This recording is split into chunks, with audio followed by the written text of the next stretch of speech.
Hello hello hello welcome back to another episode Tollywood కబుర్లు. నేను మీ వస్తేజ్ గారిని. సారీ అండి, బేసిక్గా అంటే నేను ప్రతిసారి సారీ ఏం చెప్తున్నానో నాకే తెలియదు, కానీ ఇప్పుడు ఫ్రైడే వస్తుంది కాబట్టి ఫ్రైడే మీరు ఎపిసోడ్ ఎక్స్పెక్ట్ చేస్తారు. సో అది రాలేదు కాబట్టి అందుకే నేను నా క్షమాపణలు ఏదో ఒకటి నా సారీలు నేను చెప్పుకుంటున్నా బేసిక్గా. సో ఏమన్నా అప్డేట్లు ఉన్నాయంటే పెద్దగా ఏం లేవు. ఇప్పుడు అందరికీ అంటే అనుకున్నట్టు ఈ వారం ఒక పెద్ద ఉప్పెన వస్తుంది. ఆ ఉప్పెన పేరు పుష్ప 2 ద రూల్ అని చెప్పి. సో అందరం 3 సంవత్సరాల నుండి ఎదురు చూస్తున్నాం. అండ్ ఇంకేమైనా అప్డేట్లు ఉన్నాయంటే పెద్దగా ఏం లేవు. చూడడం జరిగింది. కాన్సెప్ట్ బాగుంది కానీ ఎగ్జిక్యూషన్లో తేడా కొట్టింది అనిపించింది. వెరీ యావరేజ్ మూవీ అనిపించింది. అంటే కర్మ అనే థీమ్తో వాళ్ళు తీసుకుని వాళ్ళు ఏదైతే ఏదైతే చెప్దాం అనుకున్నారో ఆ మిస్టరీ, ఆ డ్రామా, సస్పెన్స్ అంత మంచిగా చేయలేదు అని నా ఫీలింగు. బట్ ఆ బడ్జెట్లో అవుట్పుట్కి అండ్ ఎస్పెషల్లీ ఆ సినిమాలో ప్రొడక్షన్ డిజైన్ చాలా అద్భుతంగా చేశారు. ఆ సృష్టించే వరల్డ్ ఏదైతుందో వాళ్ళు వరల్డ్ బిల్డ్ చేసే కొద్దీ అదే కృష్ణగిరి అనే ఊరు ఏదైతుందో అది కూడా చాలా మంచిగా చేశారు. సో నీకు చాలా మెచ్చుకోవడానికి చాలా ఉంటుంది. బట్ అట్ సేమ్ టైం అన్ని నెగటివ్లు ఉన్నాయి. సో ఓవరాల్గా అది ఒక యావరేజ్ మూవీ.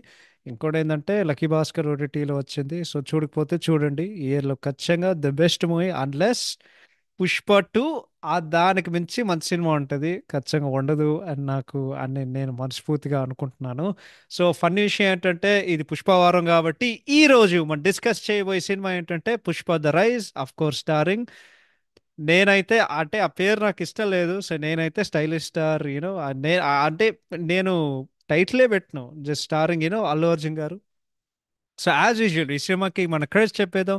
ఈ సినిమాకి సంస్థ Mythri movie makers. This movie stars Allu Arjun గారు, రష్మిక గారు, ఫాద్ ఫాసిల్ గారు, రామేష్ గారు, సునీల్ గారు, ధనంజయ్ గారు, అజయ్ ఘోష్ గారు, అజయ్ గారు, జగదీష్ ప్రతాప్ గారు, అనసూయ భరద్వాజ్ గారు, శత్రు గారు, బ్రహ్మాజీ గారు, మైమ్ గోపి గారు, షణ్ముఖ్ గారు, కల్పలత గారు, దయానంద్ రెడ్డి గారు, తిరందసు గారు అండ్ సమంత గారు in special appearance of course in అంటావా.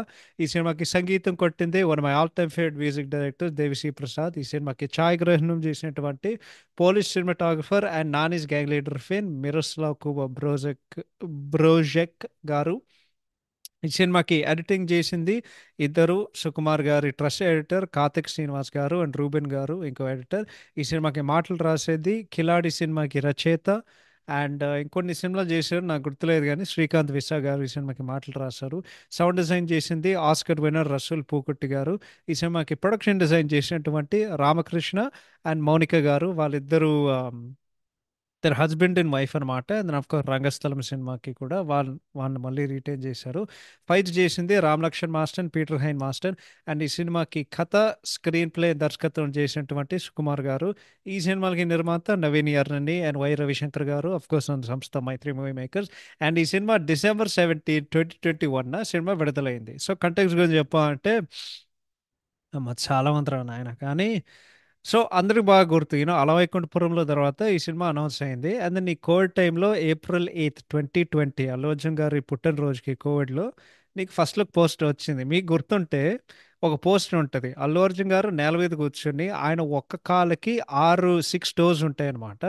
అది చూసి అందరు ఏమనుకున్నారంటే ఇది డ్యూయల్ రోల్ అనుకున్నారు. ఫన్నీ విషయం ఏంటో తెలుసా, ఆ పోస్టర్ ఏదైతుందో ఇట్లా కాలు మీద కాలేసి ఇట్లా క్రాస్ లెగ్డ్ కూర్చొని అల్లు అర్జున్ గారు నేల మీద ఉంటారు కదా పోలీస్ స్టేషన్లో ఏదో ఒకటి, ఒక బ్లూ చెకర్డ్ షర్ట్ వేసుకున్నారు. ఫన్నీ విషయం ఏంటంటే ఆ సీన్ అసలు సినిమాలోనే లేదు. ఓకే, దాని తర్వాత వాళ్ళు షూటింగ్ స్టార్ట్ చేశారు. అండ్ దెన్ నాకు బాగా గుర్తు ఏంటంటే చాలా లీక్డ్ వీడియోస్ వచ్చాయి. అదే మన దాకో దాకో మేకా ఒకటి వచ్చింది.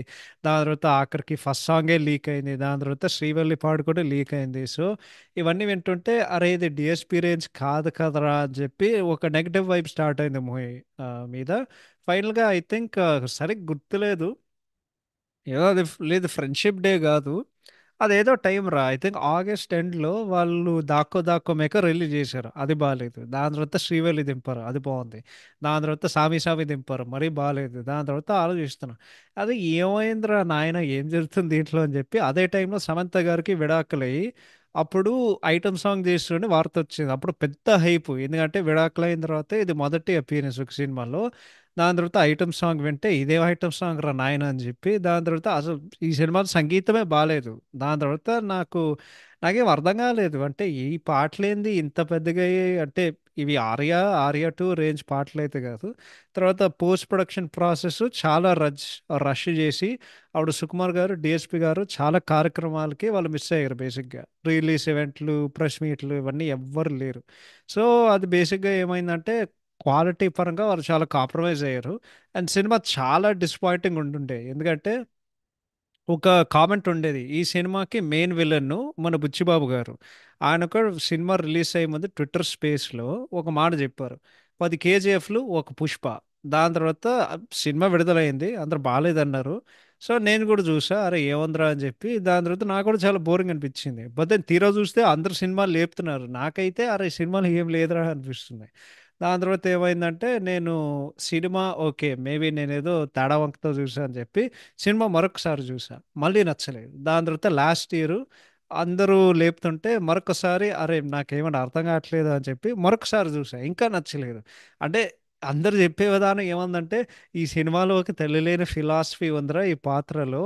అంటే అందరికి ఎక్కింది కానీ నాకైతే అర్థం కావట్లేదు. కానీ ఈ ఈ పాయింట్ ఏంటంటే ఓకే, ఇది బేసిక్గా బ్యాడ్లీ రిటర్న్ మూవీస్ ఇప్పుడు చాలా వీక్గా వాళ్ళు రాసే సినిమాలు నేను ఎంజాయ్ చేయలేను. ఓకే, సో ఇప్పుడు ఏంటంటే ఇది పుష్పవారం కాబట్టి మనం అన్ని పక్కన పెట్టి మరొకసారి సినిమా చూద్దాం ఏమైనా కొత్తగానే ఉంటుంది అని చెప్పి.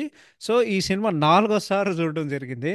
అండ్ బేసిక్గా 2021 నుండి 2024 నుండి ఏం మారలేదు, సినిమా ఇంకా బాగాలేదు. ఓకే, ఇప్పుడు ఏంటంటే ఈ నాలుగోసారి చూసినప్పుడు నేను ఫస్ట్ 3 సార్లు కంటే ఈసారి నాకంత బోర్ కొట్టలేదు. ఎందుకంటే నాకు ఆల్రెడీ అన్నీ తెలుసు. కానీ యాజ్ యూజువల్ మిగతా 3 సార్లు చూసినట్టు కంటే నాకు అసలు హయ్యే కనిపించలేదు. నీకు ఈ సినిమాలో అల్లు అర్జున్ గారు తప్ప అసలు ఏం లేదు సినిమాలో. Okay, so let's getting to the interesting facts. Sorry that's about context. మనం ఇంట్రెస్టింగ్ ఫ్యాక్ట్స్ గురించి చెప్తాం. సో ఈ సినిమా ఎట్లా కుదిరిందంటే అంటే అందరికి తెలిసిన విషయమే కానీ కొన్ని చెప్తా. ఓకే, ఈ సినిమా మీకు గుర్తుంటే మహర్షి టైంలో సుకుమార్ గారు మహేష్ బాబు గారి దగ్గరికి వెళ్ళి ఒక కథ చెప్పారు. నీకు ఇద్దరు కథలు సేమ్ నేపథ్యం. ఓకే, బోత్ స్టోరీ సేమ్ నేపథ్యం. సో ఆయనకి ఆ, ఎర్రచందనం ఓకే ఈ ఎర్రచందనం స్మగ్లింగ్ ఉండే ఒక నేపథ్యం ఉండే ఒక కథ మహేష్ బాబు గారికి చెప్పారు. మహేష్ బాబు గారు ఓకే అని చెప్పారు. బట్ దాని తర్వాత కొన్ని అనుకోని కారణాల వలన, కొన్ని క్రియేటివ్ డిఫరెన్సెస్ వలన అదే ప్రాజెక్టు లేకపోతే అదే కథని తీసుకెళ్ళి యూనో అల్లు అర్జున్ గారికి చెప్పారు. ఇప్పుడు ఆయన ఏం చెప్తారంటే ఓకే, నేను నరేట్ చేసిన 2 క్యారెక్టర్స్ వేరేలాగా ఉంటాయి. బట్ ఇప్పుడు నన్ను అడిగితే ఓకే ఆనెస్ట్గా చెప్పాలంటే అది సేమ్ స్టోరీనే. అందుకే మహేష్ గారికి కొంచెం కోపం వచ్చింది అప్పట్లో. బట్ ఇప్పుడు ఒకరికి ఐ థింక్ వాళ్ళ డిఫరెన్సెస్ ఏదైతే ఉన్నాయో ఇప్పుడు వాళ్ళు సెటిల్ చేసుకున్నారు. ఇంకా అది పిచ్చ లైట్ అనిపించింది కదా. అండ్ బేసిక్గా ఆయన చెప్పే ఒక ఇంటర్వ్యూలో ఏంటంటే మహేష్ బాబు గారు అనేటోడు నేను ఆయన అంత కూల్గా నేను చేయలేను, ఎందుకంటే ఆయన చాలా ఫేర్గా ఉంటారు. సో నేపథ్యం సేమ్ గున్నా సరే కథ అనేది డిఫరెంట్. ఓకే, అదైతే నేను అస్సలు నమ్మను. సింపుల్ చెప్పాలంటే ఇప్పుడు ఈ సినిమాకి యాక్చువల్లీ మహేష్ గారు రిజెక్ట్ చేయడం మంచిది. ఎందుకో తెలుసా, ఫస్ట్ లుక్ పోస్టర్ వచ్చినప్పుడు అల్లు అర్జున్ గారితో ఒక ఫోటో వస్తుంది, ఒక స్టిల్ వస్తుంది. మొత్తం ఇట్లా అంటే కర్లీ హెయిర్ పెట్టుకుని దాని తర్వాత మొహానికి మొత్తం మసి పూసి ఇదంతా అంటే మొత్తం డీగ్లామ్ చేసి. ఇప్పుడు అరే నేను ఒక వీర అభిమాని, ఓకే డైహార్డ్ ఫ్యాన్గా చెప్తున్నా మహేష్ బాబు గారికి.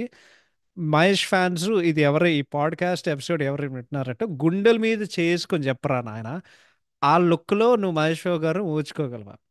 ఒకవేళ ఆయన చేసినా సరే నాకైతే నచ్చదు. ఎందుకంటే మహేష్ బాబు అని ఒక ఆయన యుఎస్పి ఏంది? ఓకే, ఆయన యాక్టింగ్ పక్కన పెడితే ఆయన యుఎస్పి ఏంటంటే ఆయన చాలా అందంగా ఉంటారు. ఇప్పుడు నువ్వు అందంగా ఉన్న మనిషి ఈడు పట్టుకొచ్చి నువ్వు అందంగా లేని మనిషి అసహ్యంగా తయారు చేస్తే అది డెఫినెట్గా బ్యాక్ ఫైర్ అవుతుంది.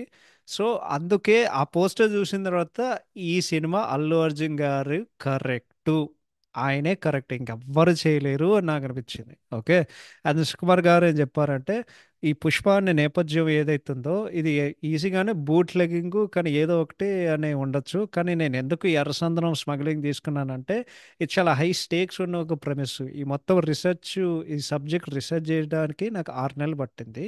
ఒరిజినల్ ప్లాన్ ఏంటంటే ఒక వెబ్ సిరీస్ చేద్దాం అనుకున్నా, కానీ ఈ స్పాన్ చాలా ఈ స్టోరీకి చాలా స్పాన్ ఉంది కాబట్టి అది చాలా డీప్ అయిన తర్వాత నాకు చాలా స్టిమ్యులేటింగ్ అనిపించింది. సో ఆ వెబ్ సిరీస్ పక్కన పెట్టి ఒక సినిమా తీద్దాం అనుకున్నాం. ఇంకోటి ఏంటంటే ఈ సినిమాల్లో పుష్ప ఫ్రాంచైజెస్ పుష్ప ఫ్రాంచైజ్లో కొన్ని పాత్రలు ఎవరైతే ఉన్నాయో అవి నిజ జీవితం నుండి ఇన్స్పైర్ అయిన ఒక పాత్రలు. సో ఇంకోటి ఏంటంటే ఈ మూవీలో నేను చాలా మిస్ అవుతున్నా, టెక్నికల్ టెక్నికల్ టీం విషయానికి వస్తే ఈ సినిమాలో అప్పట్లో బేసిక్గా ఇండియన్ టూ సినిమాకి రవి వర్మన్ గారు చేస్తున్నారు.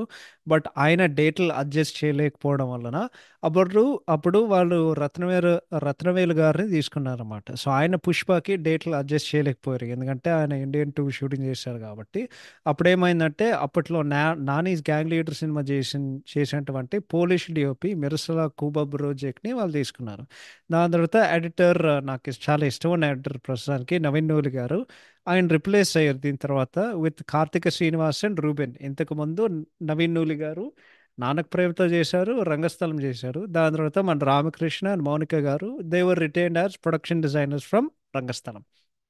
సో ఈ సినిమా విలన్ విషయానికి వస్తే చాలా జరిగాయి. సో బేసిక్గా ఈ సినిమా చాలా మంది ఈ పాత్ర చాలా మందికి వెళ్ళింది. సో ఫస్ట్ మన అదేంది మన శ్యామ్ సింగర్ రాయ్లో వాళ్ళు అన్నయ్య ఉంటారు కదా, అదే మన ఆశ్చర్య సినిమాలో విలన్ జిషు సెంగుప్త గారు. ఓకే, ఐ థింక్ ఆయన బెంగాలీ యాక్టర్ నాకు గుర్తున్నంత వరకు. ముందు ఆయన అడిగారు, బట్ బేసిక్గా పాండమిక్ వలన కొన్ని అనుకోని కారణాల వలన ఆయన నో అని చెప్పారు. తర్వాత ఏమైందంటే అప్పట్లో పెద్ద వార్త వచ్చింది, విజయ్ సేతుపతి గారు విలన్గా చేసినారని చెప్పి, ఎందుకంటే ఆయన ఆల్రెడీ ఉప్పున చేశారు, ఇప్పుడు చేస్తే వాళ్ళు బాగుంటుంది అని చెప్పి. దాని తర్వాత ఆయన కన్ఫర్మ్ అయ్యారు, కానీ జూలై 2020లో ఆయన డేట్లు అడ్జస్ట్ చేయలేకపోవడం వలన ఆయన ప్రాజెక్ట్ నుండి అవుట్ అయ్యారు. దాని తర్వాత విజయ్ సేతుపతి గారు వెళ్ళిపోయిన తర్వాత విక్రమ్ గారిని అడిగారు, బాబీ సింహ గారిని అడిగారు, మాధవన్ గారిని అడిగారు, ఆర్య గారిని అడిగారు, కానీ ఎవ్వరు చేయలేదు. ఫైనల్గా రోలు మన ఫహద్ ఫాసిల్ గారికి వెళ్ళింది. అండ్ ఇంకోటి ఏంటంటే ఇది ఆయన మొదటి తెలుగు సినిమా. ఈ సినిమాకి ఆయన రోల్కి ఒక గుండు చేపించుకునే ఒక లుక్, దాని తర్వాత ఒక ఒక మీసాలు కూడా పెట్టుకున్నారు.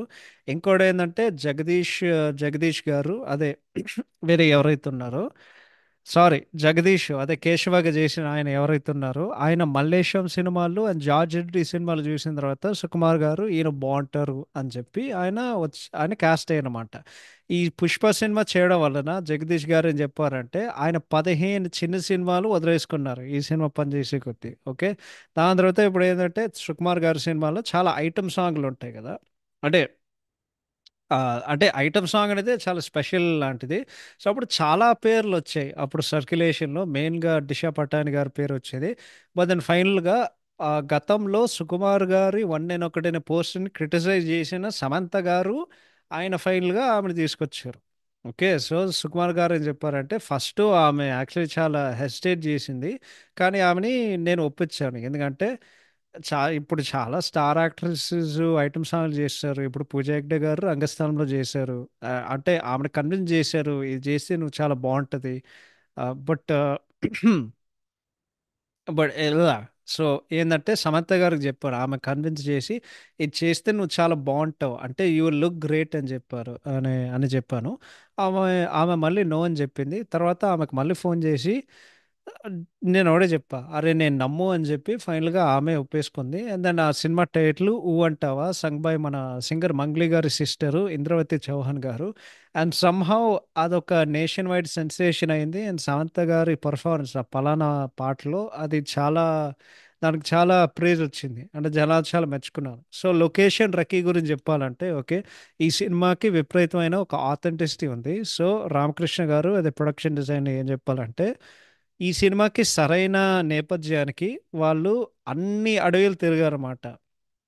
సౌత్లో కేరళ, తమిళనాడు, కర్ణాటక, మీరు ఏ అడవి అనుకోండి, మీరు ఏ అడవి ఊహించుకోండి, అన్ని అడవిలు వాళ్ళు తిరిగారు. ఫైనల్గా ఏంటంటే తిరుపతికి దగ్గర మన, ఐ థింక్ మన ఆంధ్రప్రదేశ్లో ఉంటుంది, మారేడుమిల్లి అడవిగా దాని మీద వాళ్ళు సెర్చ్ చేసారు. ఎందుకంటే to date, okay till date ఎవడు ఒక సినిమాలో దాన్ని పూర్తిగా ఎవరు కవర్ చేయలేదు బేసిక్గా.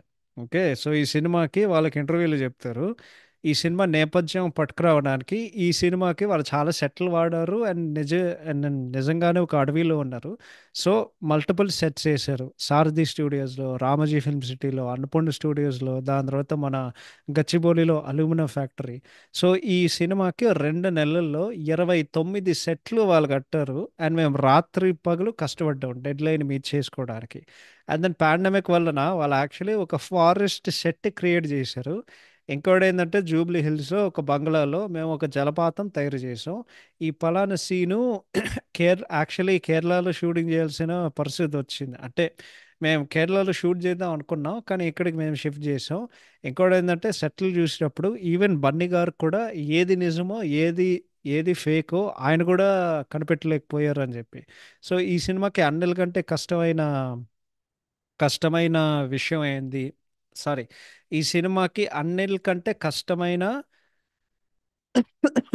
భారీ సెట్ వేయడం ఏంది అని చెప్పి అన్డౌటెడ్గా ఒక ఆ ఫారెస్ట్ సెట్. ఎందుకంటే రీక్రియేట్ ఒక న్యాచురల్ ఫారెస్ట్ రీక్రియేట్ చేయడం అది ఆ, మనం ఫేస్ చేసే బిగ్గెస్ట్ ఛాలెంజ్ అనమాట. ఎందుకంటే సో మచ్ డీటెయిలింగ్ మనం సెట్ వర్క్కి మేము ఇట్లా చేసాం. సో ఇప్పుడు అది బేసిక్గా అసాధ్యమైన పని దాన్ని కనిపెట్టడం ఒక డిఫరెన్స్. ఇంకోటి ఏంటంటే సెటిల్లో మేము అంటే అడవిల్లో సెటిల్ పెట్టుకోవడం అది చాలా కష్టమైన విషయం. ఎందుకంటే దానికి మనకు పర్మిషన్ కావాలి. సో అప్పుడు అథారిటీస్ నుండి అదంతా గవర్నింగ్ బాడీ నుండి మాకు అన్నీ ఉండాలి. సో అది కూడా చాలా కష్టమైన పని. ఇంకోటి అల్లు అర్జున్ గారు ఏం చెప్పారంటే అడవిలో మనకి 400 నుండి 500 బండ్లు ఉండేవన్నమాట అడవిలో. మనం పాయింట్ ఏ టు పాయింట్ బికి తీసుకురావడం. ఎందుకంటే కొన్ని చోట్లలో అసలు అక్కడ రోడ్లే లేవు. అదే మనమే అక్కడ ఏదైతే ఉందో దాన్నే ఒక పాత్వే క్రియేట్ చేయాలి. అదే మొత్తం ఆ మారేడుమిల్లి అడవిలో వాళ్ళు చాలా రోడ్లు ఇవన్నీ వాళ్ళు క్రియేట్ చేశారు షూటింగ్ చేసుకోవడానికి. పాటల విషయానికి వస్తే చాలామంది అనుకుంటారు కదా, నీకు తెన్కాసి మన తమిళనాడులో ఒక గుడి మీద, సారీ, ఒక కొండ మీద ఒక గుడి ఉంటుంది. అక్కడే వాళ్ళు శ్రీవల్లి పాట షూటింగ్ చేశారు. అండ్ దెన్ ఏ బిడ్డ ఇది నా అడ్డ మా ఫ్రెండ్ గారు చెప్పాడు. వాడు యాక్చువల్లీ ఆ పాట షూటింగ్కి వెళ్ళాడు. అది ఆ, ఎక్కడ షూటింగ్ చేశాడంటే బీరంగూడలో మల్లికార్జున స్వామి గుడి ఉంటుంది అక్కడ. బీరంగూడ తెలంగాణలో ఉంటుంది. సో అక్కడ వాళ్ళు షూటింగ్ చేశారు. సో ఫైనల్గా ఇవన్నీ కలిపి ఈ పాటలు ఇవన్నీ ఇవన్నీ జరిగే కొద్దీ ఫైనల్గా December 17 spider man no way home కాంపిటీషన్తో, December 17 2021లో కాంపిటీషన్తో, spider man no way home కాంపిటీషన్తో సినిమా విడుదలైంది. అండ్ సినిమాకి మంచి టాక్ రాలేదు.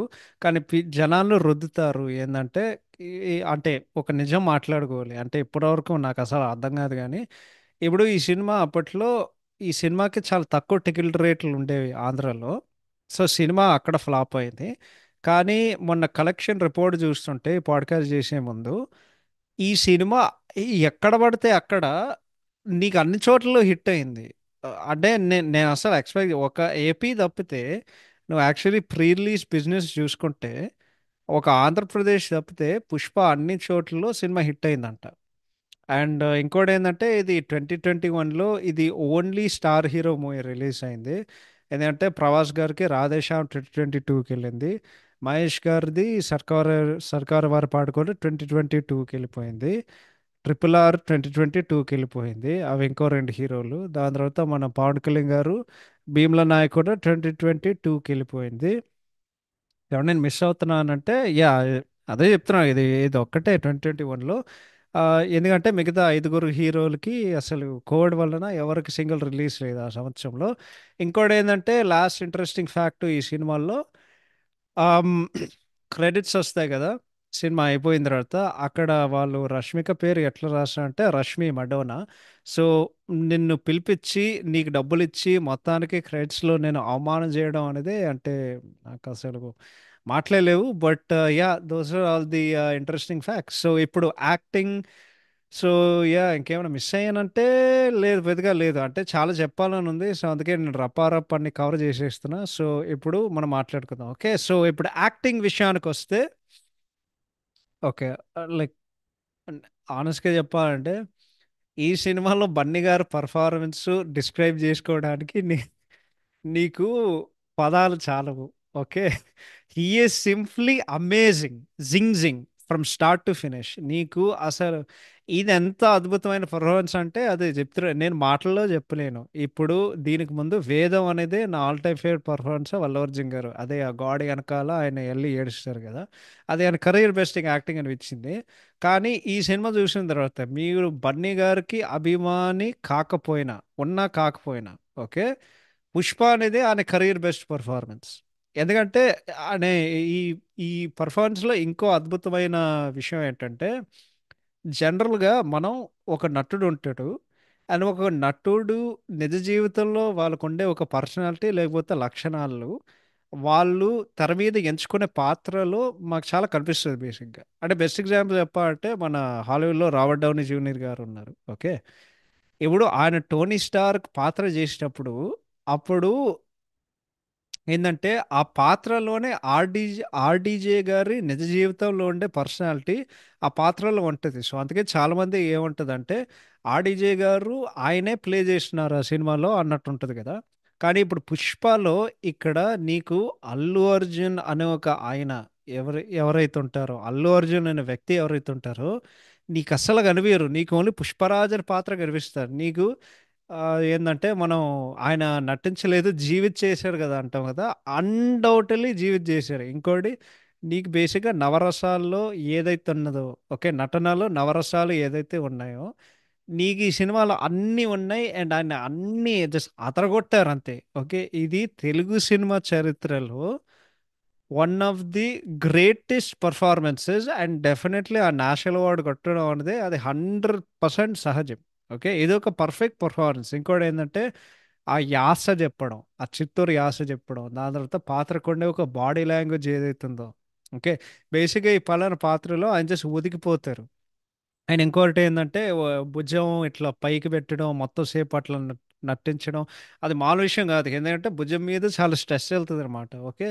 సో ఇది ఎక్కడ జీరో ఆర్టిఫిషియాలిటీ లేకుండా అసలు జస్ట్ ఒక perfect masterpiece performance, okay. నీకు సో మెనీ హైలైట్ సీన్స్ ఉన్నాయి. నీకు ఇంట్రో సీన్ ఉంటుంది, ఓకే.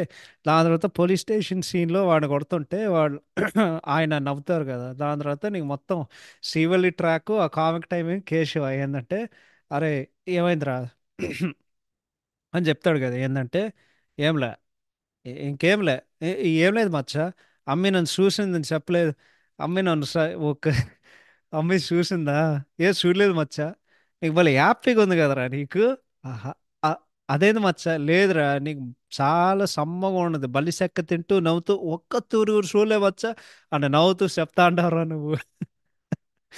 అరే మొత్తం అది వాడు ట్రోల్ చేసి ఇంకోటి అది ఉంటుంది కదా, వాళ్ళు గుడి ఎక్కుతారు, వాడు అమ్మాయి అమ్మాయికి 1000 రూపాయలు ఇస్తాడు, అమ్మాయి వాడు మక్క చూసి వీడిట్లా మెరిసిపోతాడు. రే రే చూసి నవ్వుతుందిరా, నన్నే చూసి మొత్తం నవ్వుతాడు. వాడు కొండే ఒక ఆనందం. దాని తర్వాత ఆ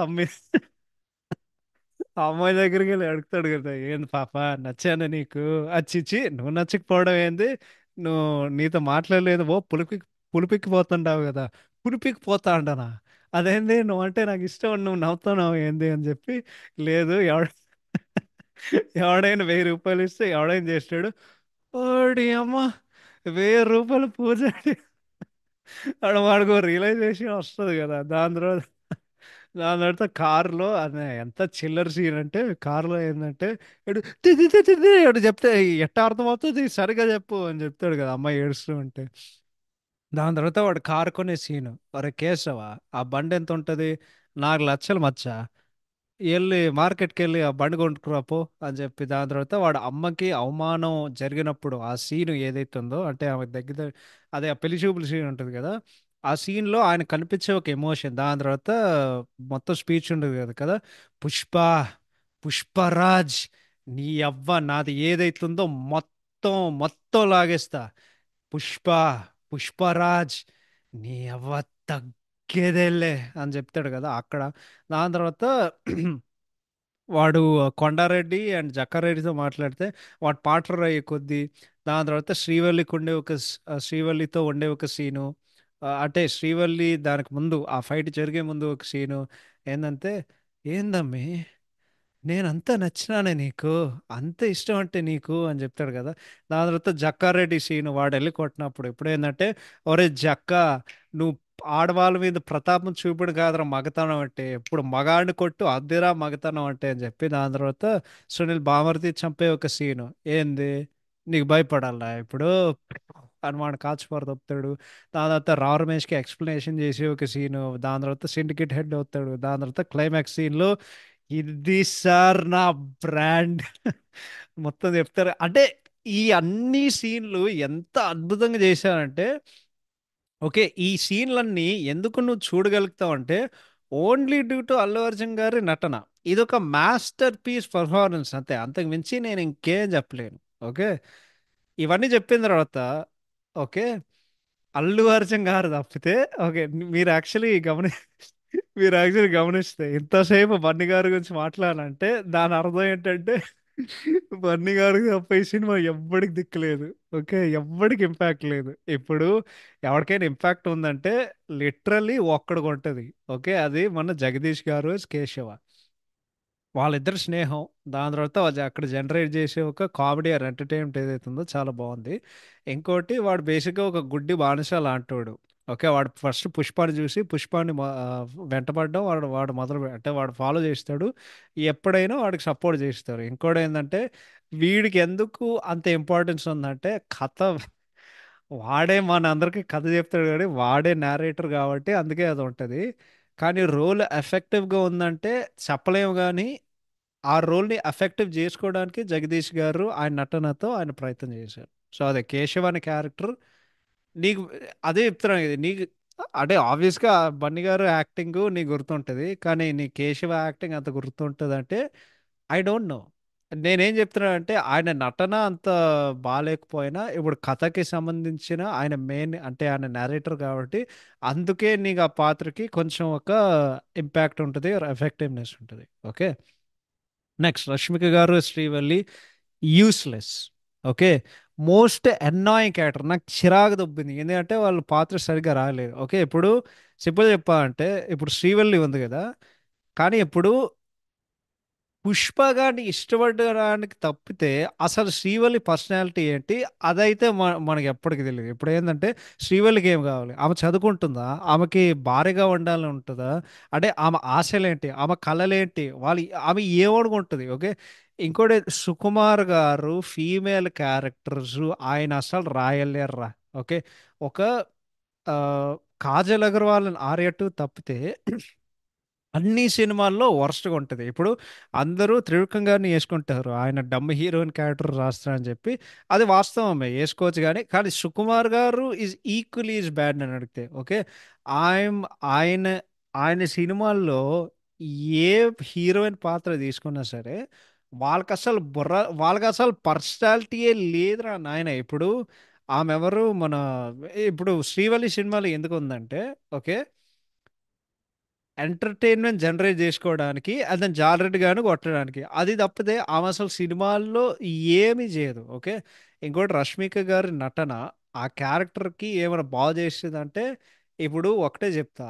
ఓకే, ఇప్పుడు రష్మిక గారు నటన ఎందుకు బాగాలేదంటే పాత్ర బాగాలేదు కాబట్టి. ఇప్పుడు పాత్రే బాగాలేదు, ఇప్పుడు పాత్ర బాగాలేదు ఉన్నప్పుడు ఒక నటుడు ఏం చేయగలుగుతాడు అంటే పాత్ర అలాంటిది. ఓకే, రష్మిక గారికి ఒకే ఒక క్రెడిట్ ఇస్తాయి మొత్తం పాత్రలో ఏంటంటే, ఆమె సొంత డబ్బింగ్ చిత్తూరు యాసలో చెప్పడం అనేది నేను 100కి 100 ఆ, అంటే 100% ఎఫర్ట్ నేను ఖచ్చితంగా మెచ్చుకుంటా. అది తప్పితే శ్రీవల్లి అనే క్యారెక్టర్ ప్రతిసారి వచ్చినప్పుడు నాకు చిరాకు దొబ్బే మొత్తం ఆ రొమాంటిక్ ట్రాక్ చిల్లరగా ఉంటుంది. ఓకే, ఇంకోటి ఏంటంటే ఈ సినిమాలో ఈజీగా ఒక 7 లేకపోతే 8 విలన్స్ ఉంటారు, అందరు యూస్లెస్. ఓకే, వాళ్ళు మంచిగా నట్టుండొచ్చు కానీ ఆ క్యారెక్టరైజేషన్స్ బాగాలేవు కాబట్టి ఆ క్యారెక్టర్స్కి ఇంపాక్టర్ దమ్ము లేదు.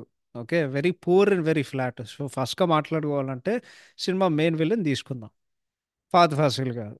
ఆయన ఒక సైకో పోలీస్ ఆఫీసర్గా వాళ్ళు చూపిస్తారు, ఆయన కొంచెం ఈ బ్రోకెన్ తెలుగు మాట్లాడతారు. అండ్ దెన్ ఈ ఈ సైకో పోలీస్ ఆఫీసర్ ఆయన ఇంటర్ సీన్లో ఉంటుంది, ఆడేదో సీటీ వెనకాలకి వెళ్తే అక్కడ ఉండలేక వాడు ఎవడో గుండాన్ని కాల్చి అప్పుడు సీటీ వెనకాలకి వెళ్తుంది. ఓకే, బట్ దాని తర్వాత నెక్స్ట్ సీన్స్ పుష్పతో నీకసలు పేషెన్స్ టెస్ట్ ఉంటది. ఫుల్లు అంటే ఆ ఎల్ వర్డ్ వాడడం నాకు ఇష్టం లేదు గానీ, ఇప్పుడు వాడాల్సిన వస్తది. 'పుష్పతో' 2 సీన్‌లు ఏదైతే ఉన్నాయో ఫుల్ లాగ్ సీన్స్. అండ్ ఇదంతా పార్ట్ 2కి సెటప్. ఇప్పుడేందంటే, నాకు సినిమా చూసినప్పుడు ఎట్లనిపించిందంటే, అసలు ఫస్ట్ పార్ట్‌లో వీడి ఎంట్రీ ఎందుకు? నువ్వు సినిమా 'ఏ బిడ్డ' సాంగ్ తర్వాతతోనే నువ్వు అంటే నువ్వు ఎండ్ చేయొచ్చు కదా! అసలు వీడు ఎందుకు అవసరం సినిమాల్లో అని చెప్పుకోవడానికి. ఓకే. నెక్స్ట్ 'సునీల్' గారు యాస్ మంగళం శ్రీను ఒక డిఫరెంట్ గెటప్ వేసుకొని అంటే చాలా భయంకరమైన ఒక లుక్ తయారు చేశారు గానీ, క్యారెక్టర్‌కి అసలు ఇంపాక్టే లేదు. Okay. And it's nothing against 'Sunil' గారు. ఎందుకంటే, మనం దీనికి ముందు అదేం 'కలర్ ఫోటో' సినిమాలో విలన్‌గా చేశారు కదా! సో ఇప్పుడేందంటే ఆయన మొత్తం కెరియర్‌లో చూస్తే 'సునీల్' గారు ఆయన comedy roles as well as serious roles ఎంత అద్భుతంగా చేశారంటే అంత అద్భుతంగా చేశారు. కానీ ఈ మంగళం సీను అనే పాత్ర ఏదైతే ఉందో నాకు పర్సనల్‌గా నాకు 'సునీల్' గారు చాలా మిస్‌కాస్ట్ అనిపించింది. అంటే అది కరెక్ట్‌గా అస్సలు సెట్ అవ్వలేదు అనిపించింది. ఓకే. అగైన్ ఇది ఎందుకంటే ఇది చాలా poorly written character with no impact. Next 'Anasuya' గారు యూజ్‌లెస్. అంటే సినిమాలో ఆమె ఏం చేసిరంటే పాడు తింటది, దమ్ము కొడుతది. దాని తర్వాత ఆమె నోట్లో ఒక బ్లేడ్ ఉంటది. దాని తర్వాత అన్నిటికంటే హైలైట్ ఏందంటే ఒక ఫన్నీ విగ్ ఉంటది. ఆమె ఏం చేయదు. ఓకే. నెక్స్ట్ 'అజయ్ ఘోష్' గారు యాస్ కొండారెడ్డి పెద్ద బిల్డప్ ఇస్తారు. మంచి స్క్రీన్ టైమ్ ఉంటది. బట్ అగైన్ క్యారెక్టర్‌కి డెప్త్, దమ్ము అంటే ఏం లేదు. ఓకే. నెక్స్ట్ 'ధనంజయ్' గారు యాస్ జాలరెడ్డి అంటే ఒకటే చెప్తా. ఆయన అసలు మొత్తం అది ఒక ఎలా చెప్పాలి చిత్తూరు యాస ఆయన సొంత డబ్బింగ్ చెప్పుకుని ఓకే అంటే ఎంత ఫ్లాలెస్గా చెప్పానంటే ఈయన అసలు కన్నడ ఓడు అనే నీకు అసలు ఎక్కడా కనిపించదు అంత మంచిగా చేశారు. కానీ మరొకసారి జాలరెడ్డి పాత్ర అయింది అసలు ఇంపాక్టే లేదు. ఇప్పుడు ఏంటంటే వాడు బేసిక్గా కామ పిశాచుడు అది తప్పితే వాడికి అసలు ఏం లేదు. ఓకే కథకి సంబంధించిన ఉంటుంది కానీ ఫైనల్ రన్లో ఒక ఇంపాక్టే ఉండదు. ఏంటంటే ఫైనల్గా వాడు కుంటికాలోడు అవుతాడు. ఓకే. వాడు ఏంటి ఎలా వాడు బేసిక్‌గా డిసేబుల్డ్ అవుతాడు లాస్ట్‌లో. సో, అగైన్ చాలా వీక్ క్యారెక్టర్. నెక్స్ట్ 'షణ్ముఖ్' గారు యాస్ జక్కారెడ్డి బానే చేశాడు. బట్ అగైన్ వాడి పాత్ర ఏం చేసాడు? వాడు పెద్దగా ఏం చేయడు. వాడు ఫస్ట్ ఇంట్రొడ్యూస్ అవుతాడు. "అరె! సరకేడుందిరా" అని చెప్పి వాడు చెప్తాడు. అండ్ దెన్ ఫైనల్‌గా వాడు ఇంకో 2, 3 సీన్‌లకి వస్తాడు. అదే 'చెన్నై మురుగన్‌కెళ్ళావా' అని చెప్పుకోవడానికి ఒక ఫోన్ సీన్ ఉంటది కదా! దాని తర్వాత మళ్ళీ ఫారెస్ట్ ఫైట్ సీన్‌లో వస్తాడు. దాని తర్వాత పంచాయతీ సీన్‌లో వస్తాడు. ఓకే. నెక్స్ట్ 'శత్రు' యాస్ గోవిందప్ప గారు మంచిగానే చేశారు. అంటే ఒక మూతి ఇట్లా ఫన్నీగా పెట్టి దాని తర్వాత ఒక యాస కూడా చాలా మంచిగా చేశారు. బట్ ఇంకోటి ఏంటంటే చాలా వీక్ క్యారెక్టర్. అంటే ఇక్కడ ఏమైనా ప్రమాదకరమైన ఒక పాత్ర అంటే 'పుష్పగాడి' కంటే అసలు ఏం లేదు. నెక్స్ట్ 'రాజ్ తెరంధసు' గారు as Sunil brother in law 'Mogileesu' again మరొకసారి ఒక సైకో గాడు. కానీ మూవీలో ఎట్లుంటదంటే ఆయన చనిపోయినప్పుడు లైక్ నీకు ఒక సాటిస్ఫైయింగ్ ఫీలింగ్ రాదు. ఎందుకంటే ఫస్ట్ ఇప్పుడు విలన్ అనేటోడు నువ్వు వాడిని ద్వేషించాలి. నువ్వు ద్వేషిస్తే ఆ ఎమోషన్‌లో కనెక్ట్ అయ్యి అరే! ఆడు చచ్చిపోయినప్పుడు నీకు ఒక ఫీలింగ్ వస్తది. నీకు హై వస్తది కదా! అండ్ దెన్ నెక్స్ట్ ఏందంటే ఇప్పటివరకు నాకు అర్థం కాదురా. ఓకే. ఈ సినిమాలో 'రా రమేష్' గారు ఎందుకున్నారు? ఆయన ఒక ఎమ్మెల్యే, ఒక ఎంపీ. బట్ ఆయన సిండికేట్‌తో ఎందుకు లైక్ వాడికి సిండికేట్‌కి సంబంధం ఏంటి నాకసలు ఏం అర్థం కాదు. ఇప్పుడేందంటే వాళ్ళు ఆబ్వియస్‌గా ఇల్లీగల్ యాక్టివిటీ చేస్తున్నారు. సో, ఇప్పుడేందంటే ఇట్లా ఆపకుండగా వాడేమైనా చేసినాడా? లేకపోతే అంటే అంటే వీళ్ళు ఇల్లీగల్ యాక్టివిటీ చేసినారు. సో, ఇప్పుడు రాజకీయాలకి సంబంధించినగా మాకేదో ఒక పవర్ ఉండాలి. లేకపోతే ఏదో ఒకటి ఉండాలి. ఇవన్నీ జరగాలని చెప్పుకోవడానికి ఆయన అట్లా ఉన్నారని చెప్పి నాకసలు అర్థమే కాలేదు. ఆయనకి సినిమాలో ఉండేదే 2 సీన్‌లు. ఓకే. ఆయన 'ఊ అంటావా' పాటలో వస్తారు. దాని తర్వాత సెకండ్ హాఫ్‌లో 'ఏ బిడ్డ' పాటకు ముందు ఒక పంచాయతీ సీన్ ఉంటది కదా! అంతే. అది తప్పితే ఆయన అసలు ఏం కనిపియరు. ఓకే. నెక్స్ట్ 'అజయ్' గారు అంటే ఆయన ప్రాబ్లమ్ ఏంటో నాకు అసలు అర్థం కాదు. మోస్ట్ రొటీన్ రూల్ ఏందంటే ఒక విలన్ ఉంటాడు. వాడు బేసిక్‌గా ఏం చేస్తూ ఉంటాడంటే హీరోకి ఈ సినిమా మొత్తం అవమానం చేస్తూ ఉంటాడు. వీడు ఇంకో విలన్ అంట. ఓకే. మేబీ ఇది ఇండియాలో అది చాలా పెద్ద విషయం ఉంటది గానీ నాకు తెలీదు గానీ బట్ ఆ ఎమోషన్ అయితే అసలు ఏం వర్కౌట్ కాలే. నెక్స్ట్ 'శ్రీతేజ్' గారు యాజ్ అజయ్‌స్ బ్రదర్ అనుకుంటా. ఆయన అసలు ఏం చేయడురా సినిమాలో. ఆయన జస్ట్ ఉంటారు. అప్పుడప్పుడు కనిపిస్తారు. అది తప్పితే ఆయన ఒక్క మాట కూడా చెప్పరు. Next 'Dayanand Reddy' as Srivalli's father. కొన్ని సీన్‌లు ఉంటాయి అక్కడెక్కడ. అంటే మంచిగానే చేశారు. దాని తర్వాత 'బ్రహ్మాజీ' గారు ఉంటారు. ఇప్పుడు ఆయనకసలు డైలాగులున్నాయా? అసలు గుర్తులేదు. అంటే ఈ సినిమా ఎంతసేపు చూసా అంటే కొంచెం పనిలో బిజీగా ఉండి ఈ సినిమా కంప్లీట్ చేసుకోవడానికి ఆల్మోస్ట్ ఒక 3-4 డేస్ పట్టింది. నేను ఒక స్ట్రెచ్లో చూడలేకపోయా వేరే పనుల వలన. నెక్స్ట్ కల్పలత గారు యాజ్ అ పుష్ప వాళ్ళ అమ్మగారు, జస్ట్ ఆమె అక్కడ ఉంటుంది, పెద్దగా ఇంపాక్ట్ ఉండదు. పవాని యాజ్ పుష్పస్ నీస్, అదే అజయ్ వాళ్ళ కూతురు. దాని తర్వాత చెన్నై మురుగన్ లాగా మన మయం గోపి గారికి ఒక సీన్, 2 సీన్లు ఉంటాయి. He's okay. లాస్ట్లీ నిజం చెప్పాలంటే సమంత గారు is very very attractive in the item song అంటావా, అంటే అల్లు అర్జున్ గారితో స్టెప్పులు మ్యాచ్ చేయడం ఇదంతా చేయడం. ఓకే, ఇప్పుడు సమంత గారికి మంచి స్క్రీన్ ప్రెజెన్స్ ఉంది అని నేను డినై చేయలేను, అందుకే నీకు ఆ పాట అంత పేలింది. బట్ నాకు పర్సనల్గా అది లైక్ వర్స్ట్ వర్స్ట్ పాట, అసలు ఏం బాగాలేదు. So yeah, I'd go that. So ఇప్పుడు రైటింగ్ ఇన్ డైరెక్షన్ విషయానికి వస్తే, ఓడి అమ్మ చాలా చెప్పాలంది, కానీ ఎంత స్ట్రక్చర్డ్గా చెప్పాలి, ఎంత స్ట్రక్చర్డ్గా చెప్పగలుగుతానో నేను ట్రై చేస్తాను. ఓకే, ఇది బేసిక్గా సేమ్ కేజీఎఫ్ టెంప్లెట్.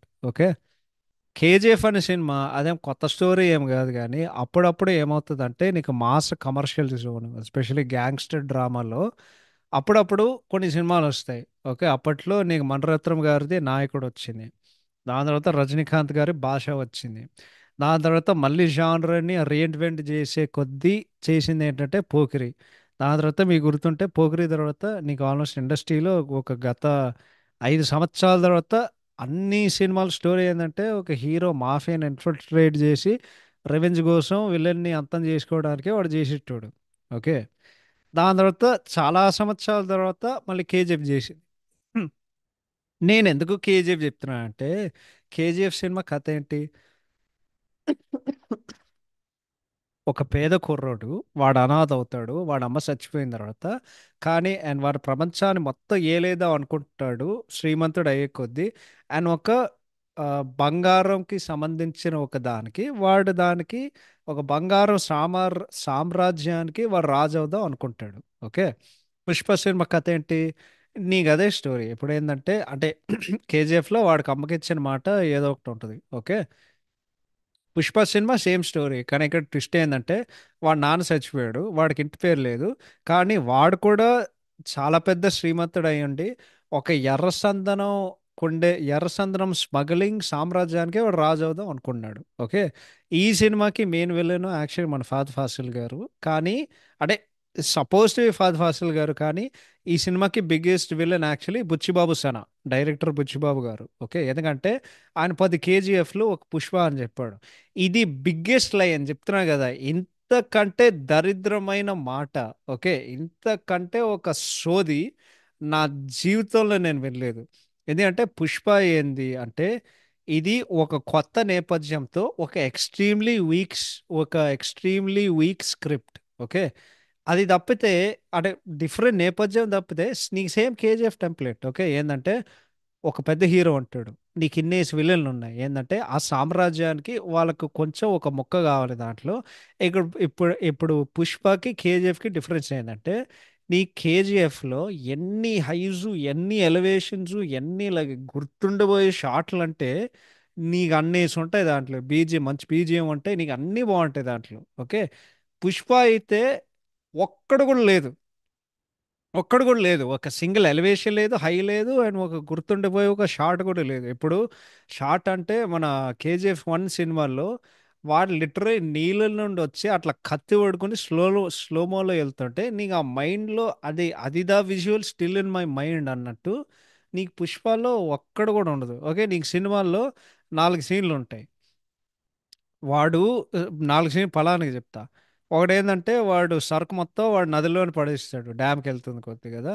ఇంటర్వల్ సీన్లో వాడు వెళ్ళిపోయి వాడు మళ్ళీ వచ్చి వాడు గన్ను పట్టుకొని పుష్ప అంటే ఫ్లవర్ అనుకుంటేవా ఫైర్ అని చెప్తాడు కదా. దాని తర్వాత అడవిలో సెకండ్ హాఫ్ ఆ మొత్తం ఫైట్ సీన్ ఉంటుంది. క్లైమాక్స్ సీన్, ఈ 4 సీన్స్ ఏదైతే ఉన్నాయో ఇవన్నీ మాస్ సీన్స్, ఒక హై ఇవ్వాలి, కానీ నీకు అసలు చాలా ఫ్లాట్గా ఉంటాయి, నీకు అసలు గూస్ బంప్స్ అనేవి ఎక్కడ రావు. ఇంకోటి ఎన్ని ఇల్లాజికల్ సీన్స్ ఉన్నాయంటే నాకు కొన్ని అనిపించాయి, ఇప్పుడే చెప్పేస్తా. నీ అమ్మ ఆడు డిఎస్పి గోవిందప్ప గాడు ఉంటాడు కదా ఫస్ట్ హాఫ్లో. ఒరే అరే నువ్వు ఆడ కళ్ళు లేవంటే నేను చెప్తే నేను నమ్మేటోడ్రా. ఓకే, వాడు లిటరలీ అడ్రే ఒరే వాడు పైన చూడలేడా, వాడు లిటరలీ ఆ ఏంది ఆ ఎర్రచందనం మొత్తం వాడు లిటరలీ గాల్లో పెట్టాడు. ఓకే, పుష్పగాడు 2 అడుగులు వేస్తే అక్కడ నీకు కనిపిస్తుంది, కానీ ఈ గోందప్ప గాడికి అయితే వాడికి అసలు ఏం కనిపించదు. ఓకే, ఇంకోటి ఏంటంటే ఒక ట్రక్ ఉంటుంది, ఒక ట్రక్ ఒక నూతిలో పడిపోయి అక్కడ ఒక స్ప్లాషే లేదు. అంటే పోలీసు వాళ్ళు ఎంత ఎర్రోళ్ళ చూపిస్తా అంటే అంత ఎర్రోళ్ళ చూపిస్తాడు.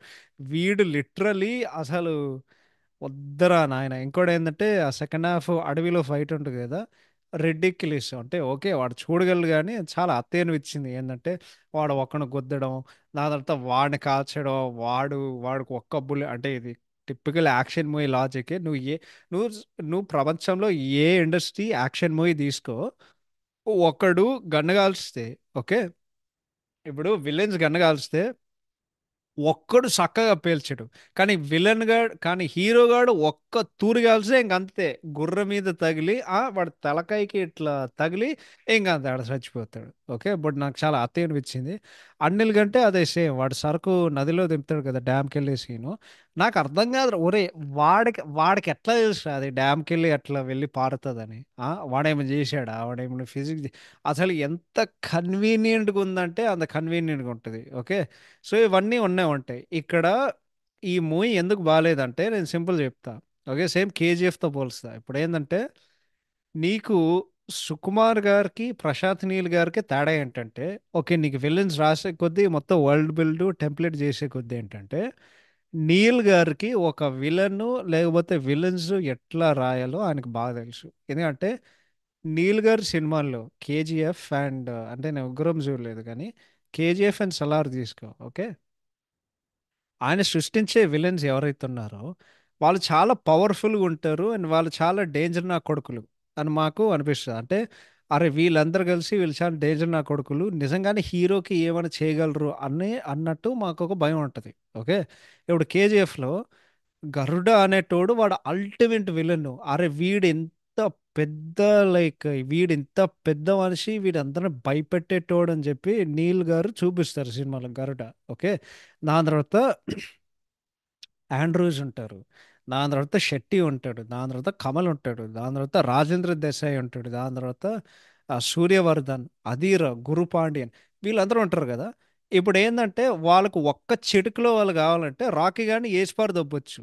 ఓకే, ఆయన అట్లా తయారు చేశారు. అంటే ఇట్లా ఆయన అట్లా చూపిస్తారు. అంటే బేసిక్గా వీటిల్లో అంటే ఈ పాత్రలు చూస్తే ఒక చూసే ప్రేక్షకుడుగా వీళ్ళు చూస్తే అరే మాకొక భయం ఉందిరా నాయన, వీళ్ళు ఏం చేసారు. సింపుల్ చెప్పాలంటే సలార్ సినిమాలో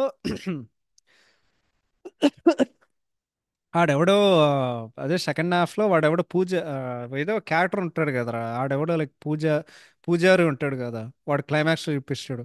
ఒరే వీడేంద్ర, వీడు ఏదో ఒకటి చేయగలడు, వీడు శుత్ర పూజలు చేస్తాడని చెప్పి మాకు ఒక భయం ఉంటుంది. అరే వీడేదో ఒకటి పీకుతాడని చెప్పి. ఓకే, ఇదే నీల్ గారు గొప్పతనం, ఒక మంచి విలన్స్, భయంకరమైన విలన్స్ తయారు చేస్తారు. ఓకే, పుష్పలో నీకు ఈ సినిమాలో ఒక్క విలన్ నీకు అసలు కనిపించడు. చాలా వీక్గా వాళ్ళు రాశారు. అంటే బేసిక్గా ఒక హీరోకి స్ట్రాంగ్ అపోజింగ్ ఫోర్స్ లేనప్పుడు ఇప్పుడు పుష్పగాడి ఎదుగుతున్నాడు ఒక పుష్పగాడి. యా, బేసిక్గా పుష్పగాడి ఎదుగు అనేది తెలుగు పదమో నాకు తెలియదు, కానీ ఇప్పుడు జస్ట్ లిటరల్ ట్రాన్స్లేషన్ చేసిన సరే, వాడు రైజు కదా, వాడు రైస్ ఏదైతే ఉందో మనకు అంతగా అరే మాకేం అనిపించదురా నాయన. ఎందుకంటే వాడు వాడి జర్నీ ఏదైతే ఉందో మేము దాంట్లో ఇమోషనల్గా కనెక్ట్ అవ్వడానికి మాకు అసలు అంటే సుకుమార్ గారు అసలు అవకాశం ఇవ్వలేదు మనకు. ఓకే, నీకేందంటే ఈ సినిమాలో ఇన్నేసి విల్లులు ఉన్నాయి, కానీ ఎవరికి ఇంపాక్ట్ లేదు. నీకు డిఎస్పి గోవన్ తప్ప ఫస్ట్ హాఫ్లో ఉంటాడు, వాడేం పీకుడు. ఫాలోడ్ బై కొండారెడ్డి ఉంటాడు, వాడేం పీకుడు. జారెడ్డి ఉంటాడు, వాడేం పీకుడు. ఫైనల్గా బన్వార్ సింగ్ షెకావత్ వస్తాడు లాస్ట్లో. ఇప్పుడు ఏంటంటే అరే వీడు ఎవడైనా చూస్తే వీడు పుష్పని లిటరీ ముట్టుకోగలడా, లేకపోతే పీక్ పొడిచేటోడా అని చెప్పి. అరే పుష్పగాడికి ఇప్పుడు వీడికి ఒక హద్దు వచ్చింది, ఆ హద్దుని వాడు ఎట్లా దాటి వాడు ఎట్లా విజయం సాధిస్తాడు అన్నట్టు నీకు సినిమాలో ఒక్కడు కూడా లేదు. ఓకే, సుకుమార్ గారు ఏం చేస్తాడంటే వాడు క్యారెక్టర్లో ఇన్వాల్వ్ అవ్వడానికి పుష్పగాడి హెరిటేజ్ గురించి, పుష్పగాడి బ్యాక్ స్టోరీ గురించి నీకు ఫ్లాష్ బ్యాక్లు చెప్తూ ఉంటాడు. ఏంటంటే వాడు ఉంచుకున్న వాడు డాడీ ఉండేటోడు, వాడు అమ్మ బేసిక్గా వాడి దగ్గర ఉంచుకునే దాన్ని ఒక సెకండ్ సెటప్ బేసిక్గా. సో దానికి వీడు హాఫ్ బ్రీడ్ అనమాట. ఓకే.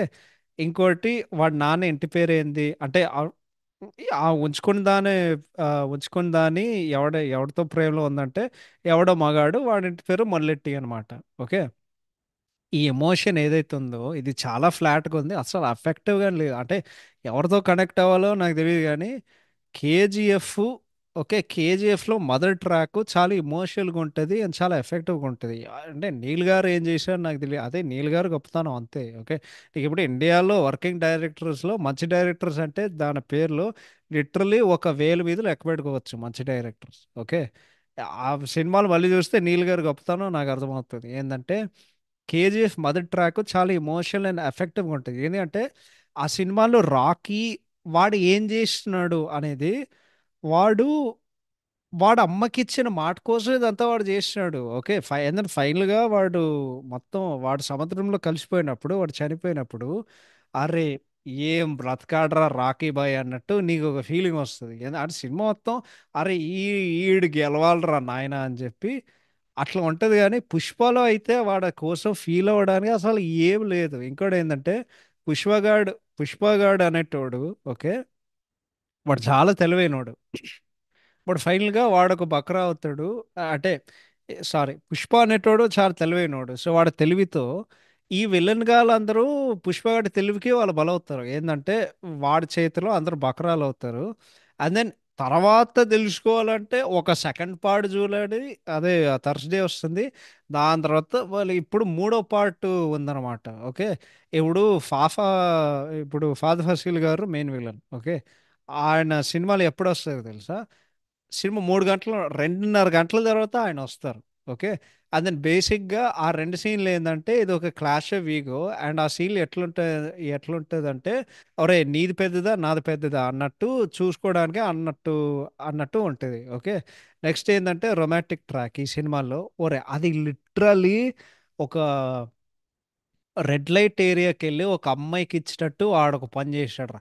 నేను నీకు 5,000 ఇస్తాను, నువ్వు నాకు ముద్దు పెట్టు అని చెప్తాడు. ఇంకోటి ఈ ట్రాక్ కూడా అసలు కనెక్టే లేదు. ఎందుకంటే పుష్ప అనేటోడు నువ్వు సినిమాలు చూస్తే వాడు శ్రీవల్లిని సిన్సియర్గా వాడు ఇష్టపడ్డాడు. ఇప్పుడు ఏంటంటే అది ప్యూర్ కామం రా, అది కామాంధుడికే కామం అది. ఓకే. ఎందుకంటే అక్కడ వాడు అమ్మాయి ఒక మనిషిలా చూడట్లేదు. ఇప్పుడు ఏంటంటే అరే నేను తోపురావై నేను తోపులో ఎదుగుతున్నాను. సో నేను తోపులో ఎదిగే కొద్దీ నాకు కూడా ఒక మంచి ఆ, ఒక ఫిగర్ ఉండాలిరా అని చెప్పి బేసిక్గా వాడు ఏంది నాకు ఎట్లా అనిపించిందంటే వాడి కోరికలు లేకపోతే వాడి ఆశలు ఏదైతే ఉన్నాయో, ఓకే, ఆ కామంను బట్టి ఆ ఆశల్ని తీర్చే ఒక అమ్మాయి కావాలని చెప్పి వాడు శ్రీవల్లితో ఆ వంక చూస్తాడు. ఇప్పుడు అమ్మాయికి బుర్ర లేదు కాబట్టి ఆమె కూడా వాడికి పడిపోతుంది. ఈ రొమాంటిక్ ట్రాక్ చూసి వీళ్ళిద్దరు ప్రేలో ఉన్నారని మేము చూడాలి. ఓకే. ఇంకోటి ఏంటంటే నీకు ఎంత వీక్ కాన్ఫ్లిక్ట్ అండ్ ఇంకో ఎమోషన్ లేదనుకో, అంటే నీకు వీక్ కాన్ఫ్లిక్ట్ అండ్ ఎమోషన్ లేవనుకో ఒక సినిమాలో, ఒక సినిమాతో కనెక్ట్ అవ్వడానికి చాలా కష్టం. ఓకే. ఒక సినిమాని ఇష్టపడడం ఆర్ ఒక సినిమాల్లో నువ్వు చూసే విధానం దాంట్లో ఎంగేజ్ అవ్వడానికి చాలా కష్టం. కంపారిటివ్లీ ఇదే దర్శకుడు ప్రీవియస్ మూవీ రంగస్థలం, నీకు సినిమా ఒక ట్విస్ట్‌తో ఓపెన్ అవుతది. ప్రకాష్ రాజ్ గారు యాక్సిడెంట్‌లో వెళ్తారు. తర్వాత ఒక సస్పెన్స్ ఉంటది. దాని తర్వాత ఫస్ట్ హాఫ్ మొత్తం జగపతి బాబు గారితో ఒక స్ట్రాంగ్ కాన్ఫ్లిక్ట్ ఉంటది. దాని తర్వాత సెకండ్ హాఫ్‌కెళ్ళే కొద్దీ జగపతి బాబు గారి రోల్ తక్కువ అవుతది. దెన్ ఫైనల్‌గా ప్రకాష్ రాజ్ గారి రోలు అంటే వస్తుంది మొత్తానికి. ఓకే.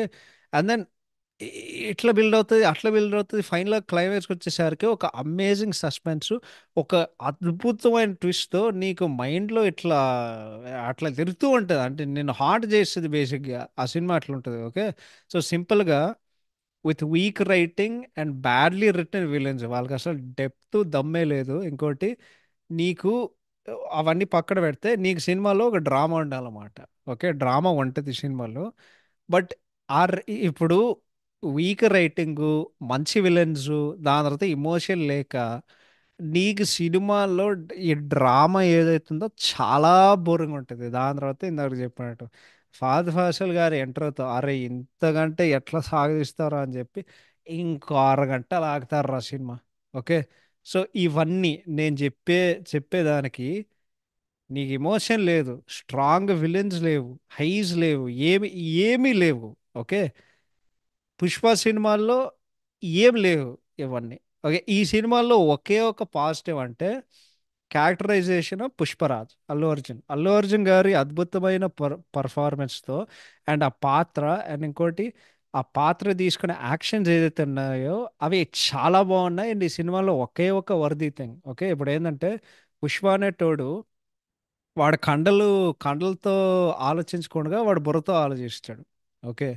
సో ఏంటంటే వాడేంటంటే 5 లక్షలు తీసుకో అని చెప్పి, అప్పుడు 4% తీసుకుని దాంట్లో మేము ఒక పాట రావుతాం కదా అని చెప్పి, దాని తర్వాత జక్కారెడ్డి అండ్ కొండారెడ్డిని ట్రోల్ చేసాడు. ఓకే. ట్రోల్ చేసి అంటే కొండారెడ్డి ఎట్లా ట్రోల్ చేసాడు, సారీ, వాడు జాలరెడ్డి అండ్ కొండారెడ్డిని ట్రోల్ చేసాడు. ఓకే. ఏం ట్రోల్ చేసినంటే, అమ్మాయిల మీద చూపించేది నీ ప్రతాపం కాదురా, ఇది చూపి అప్పుడు నువ్వు మగాడవని నేను ఒప్పుకుంటా.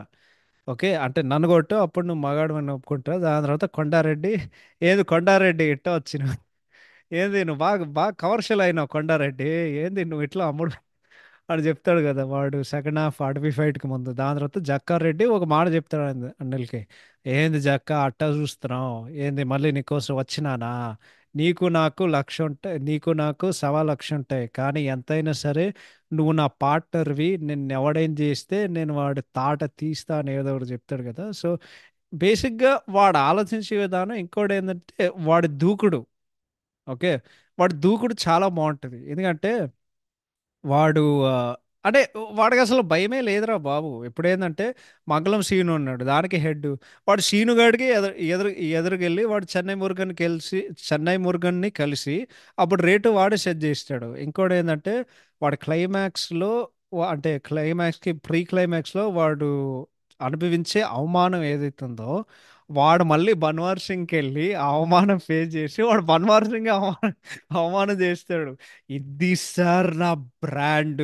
అప్పుడు మా అమ్మని అవమానించడం నాకు ఇష్టం లేదు సార్ అని చెప్పి, ఇప్పుడు ఏంటంటే ఇప్పుడు నాకు ఇంటి పేరు లేదని చెప్తే ఏముంటుంది సారు, ఇప్పుడు ఏంటంటే నా నా నా నాయన నా నాయనకుండే ఒక రక్తం నా నెత్తురులో నా నరంలో ఇట్లా పారుతుంది సారు, అది నా నుండి ఎవ్వరు తీసుకెళ్ళలేరు అని చెప్తాడు. అసలు అది సూపర్ సీన్. ఓకే. బేసిక్గా పుష్ప అనేటోడు వాడు ఎట్లా ఆలోచిస్తాడు, వాడు ఎట్లా పైకి ఎదుగుతాడు. ఓకే.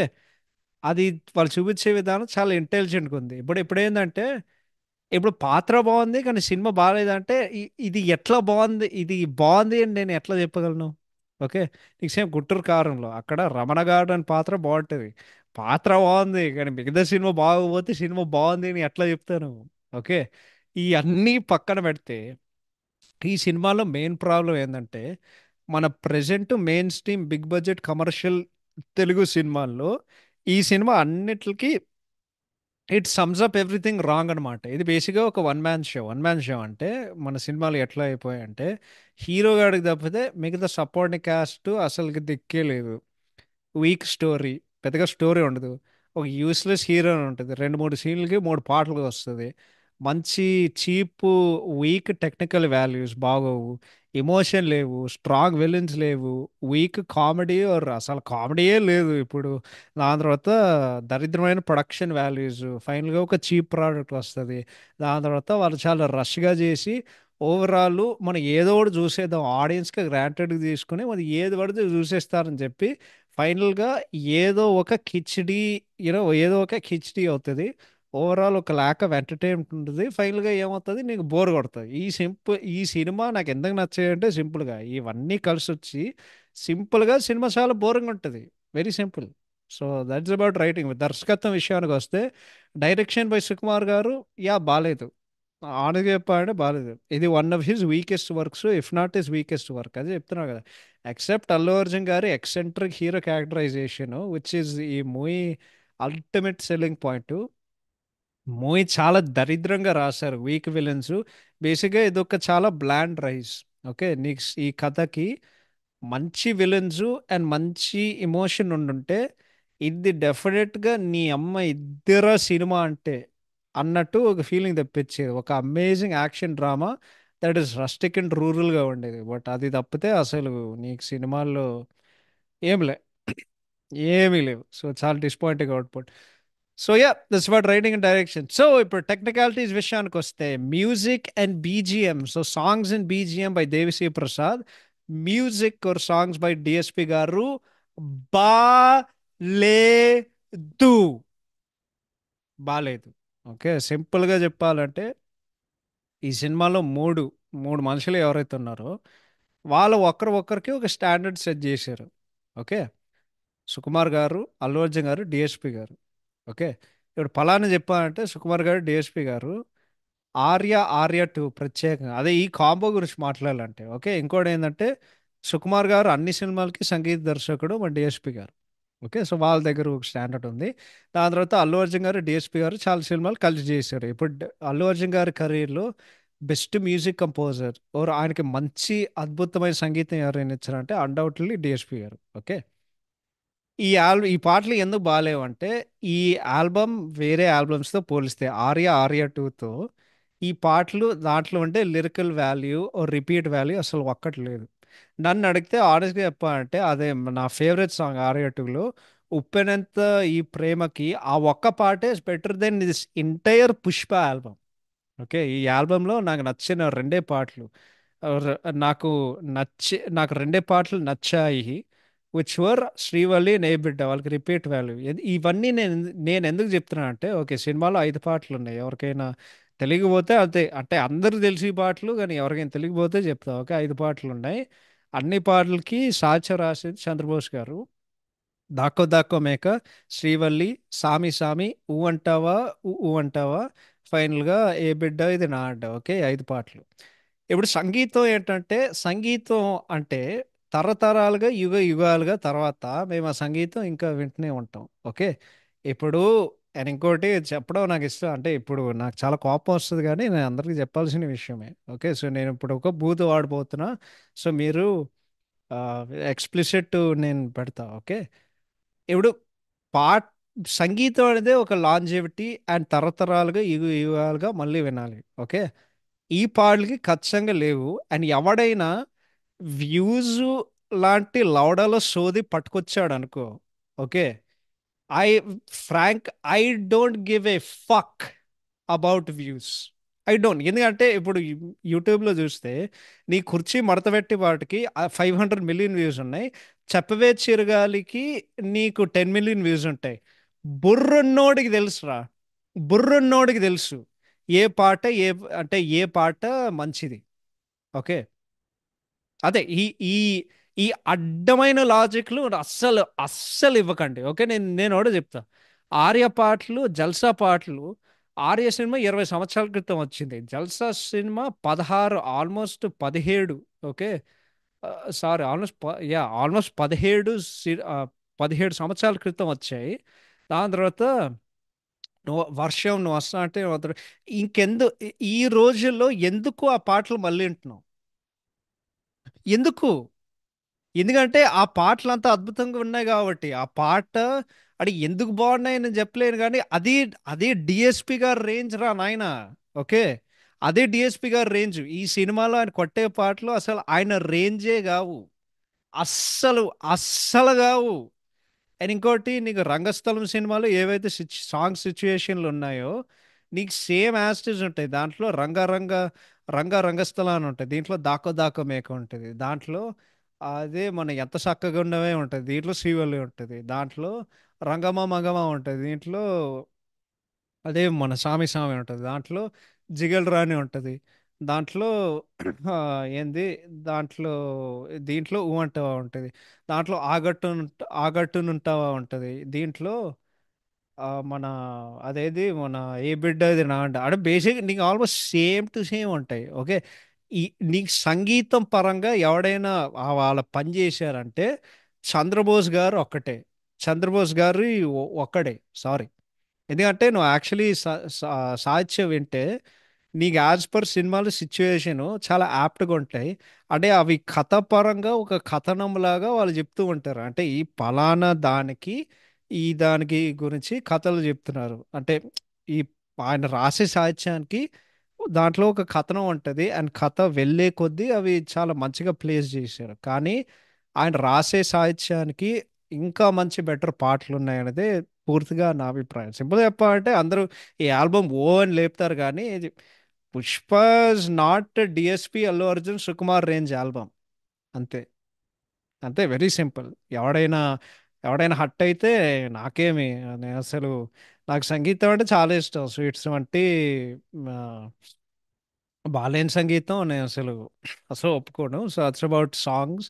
ఇప్పుడు బీజిఎం విషయానికి వస్తే వరస్ట్ వరస్ట్, నేను రెండు ఎగ్జాంపుల్స్ ఇస్తా. ఓకే, నీకు ఇంటర్వెల్ సీన్లో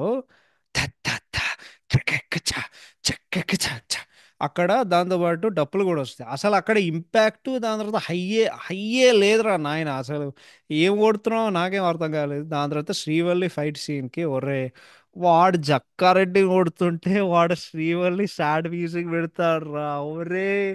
దీనికి ఇది ఎంత నాన్ సింగ్ కొట్టగలం అంటే ఇంకా ఇంత కూడా. దాని తర్వాత నీకు సినిమాలో ఒకటే బీజియం ఉంటుంది, రా రారరా రారరా రారరా రా రా.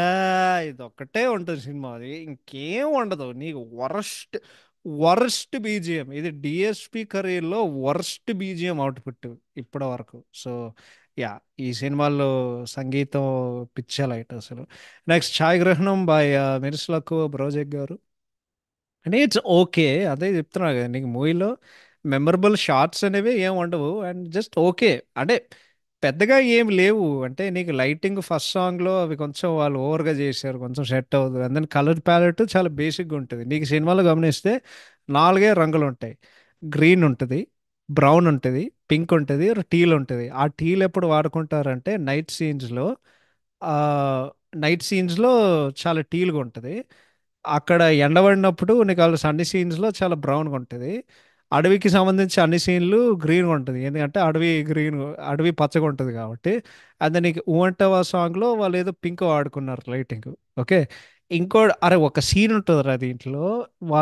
అదే వాళ్ళు ఫస్ట్ పుష్ప అండ్ బన్వర్ సింగ్ షెకావత్ కలిసినప్పుడు ఇట్లా ఫాద్ ఫసల్ గారు మాట్లాడుతూ ఉంటారు.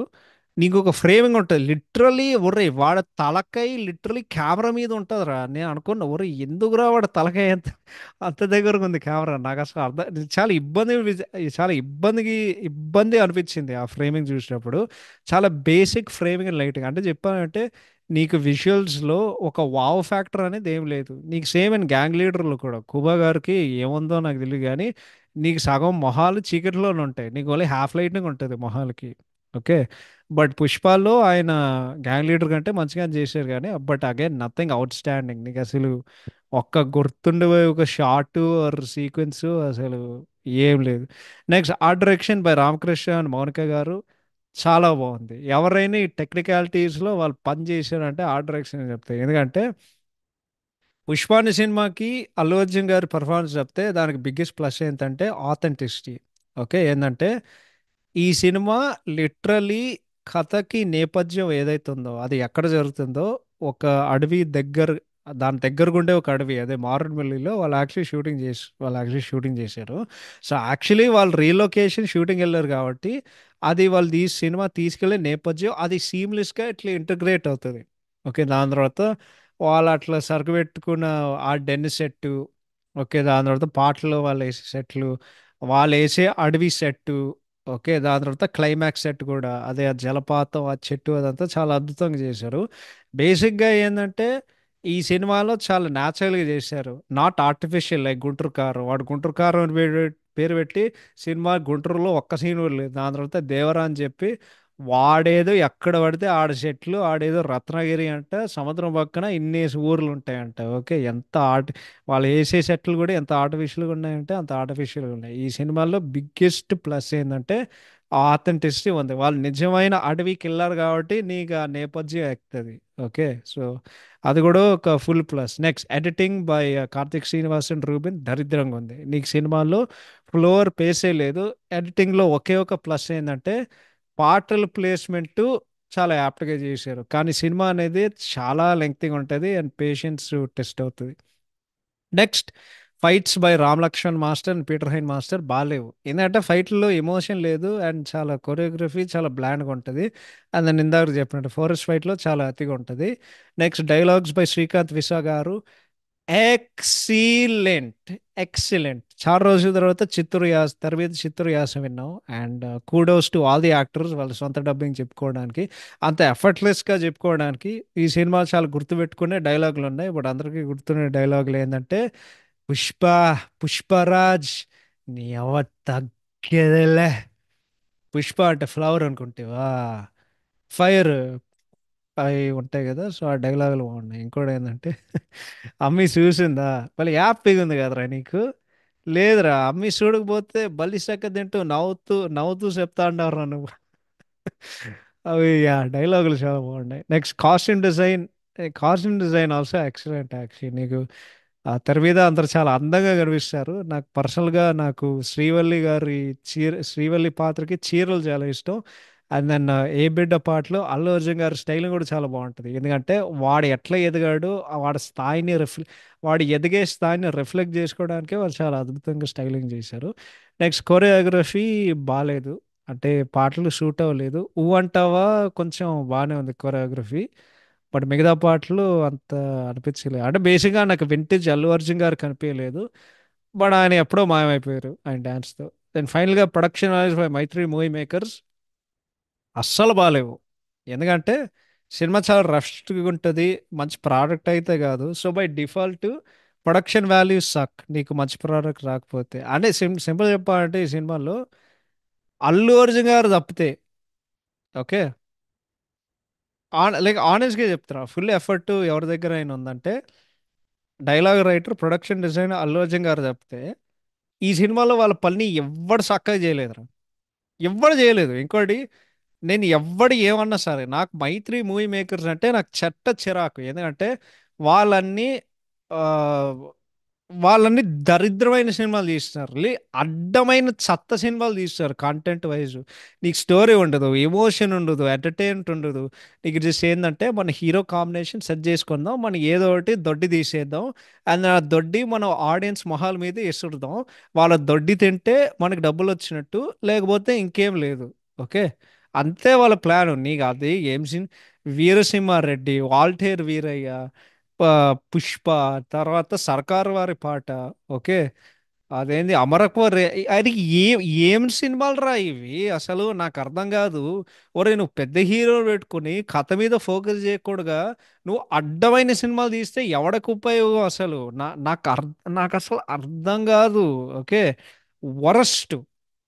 వాళ్ళు ఫస్ట్ 3 సినిమాలు తీశారంటే నిజంగానే నాకు నాకు లైక్ నాకు నిజంగా డౌట్ వస్తుంది. ఓకే, అదే మన శ్రీమంతుడు, జనతా గ్యారేజ్, రంగస్థలం నిజంగానే వీలే తీశారంటే నాకు అసలు ఇప్పటివరకు నాకు డౌట్. ఎందుకంటే అంత అంటే జనతా గ్యారేజ్ పక్కన పెట్టు కానీ శ్రీమంతుడు అండ్ రంగస్థలం అంటే అటువంటి అద్భుతమైన అద్భుతమైన అనను కానీ అటువంటి మంచి సినిమాలు, అంటే మంచి కథ, కథ మీద ఫోకస్ చేసి అంటే ఒక కథ ఉంటుంది దాంట్లో అని చెప్పి వాళ్ళు మంచిగా ఫోకస్ పెట్టారు. అది వాళ్ళు ఎందుకు చేయలేరు ప్రతి సినిమాతో అనేది నాకు అసలు అర్థం కాదు. కానీ మైత్రి మూవీ మేకర్స్ వర్స్ట్, అది కూడా చెప్తా. సో ఫైనల్గా సారీ, ఇది ఆల్రెడీ చాలా లెంగ్తీ అయింది. బట్ ఫైనల్గా చెప్పాలంటే Pushpa the rise is a very boring drama set in ఎర్రచంద్రం, ఎర్రసం ఎర్రచంద్రం నేపథ్యం, బేసిక్గా ఎర్రచంద్రం నేపథ్యం. అల్లు అర్జున్ గారి పర్ఫార్మెన్స్ తప్పితే నీకు సినిమాలో అసలు మాట్లాడుకోవడానికి యూనో పెద్దగా అసలు ఏం లేదు. With a badly return script, week performances from supporting caste, bad production values, rush product, and ఓవరాల్గా ఒక టోటలీ ఇన్ఎఫెక్టివ్ అవుట్పుట్. ఈ సినిమా ఎందుకు అంత పెద్ద విజయం సాధించింది అనేది ఇప్పటివరకు నాకు అర్థం కాదు. కానీ ఆడియన్స్ ఇలాంటి మీడియోకర్ ప్రోడక్ట్లు వాళ్ళు ఎంకరేజ్ చేయడం మానేసిన తర్వాత, ఓకే, మనం అంటే అంటిల్ ఆడియన్స్ ఇటువంటి మీడియోకర్ ప్రోడక్ట్స్ని when they stop encouraging it, మనం until they stop encouraging it, మనం ఒక ఇండస్ట్రీగా మేము ఎప్పుడు ఎదగము. అండ్ యాక్చువల్లీ ఒక ప్రేక్షకులుగా మేము ఎప్పుడు ఎదగము.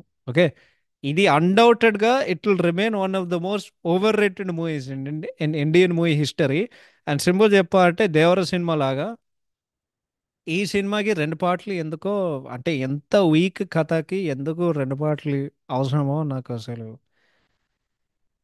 నాకసలు అర్థం కాదు. But yeah! So yeah! Those are all the thoughts about 'Pushpa the rise'. Thank you so much for listening. Take care. Please watch 'Pushpa 2 the rise' in theatres. నచ్చితే చెప్పండి. నచ్చకపోతే కూడా చెప్పండి. మేము కూడా బావుంటే ఎళ్లి చూద్దాం. లేకపోతే ఓటీటీలో చూస్తాం. సో అంతకు మించి ఇంకేం చెప్పలేను. Thank you so much for listening. Take care. Bye bye. Have a fantastic day. Will see you all in our next episode. Take care. Bye by.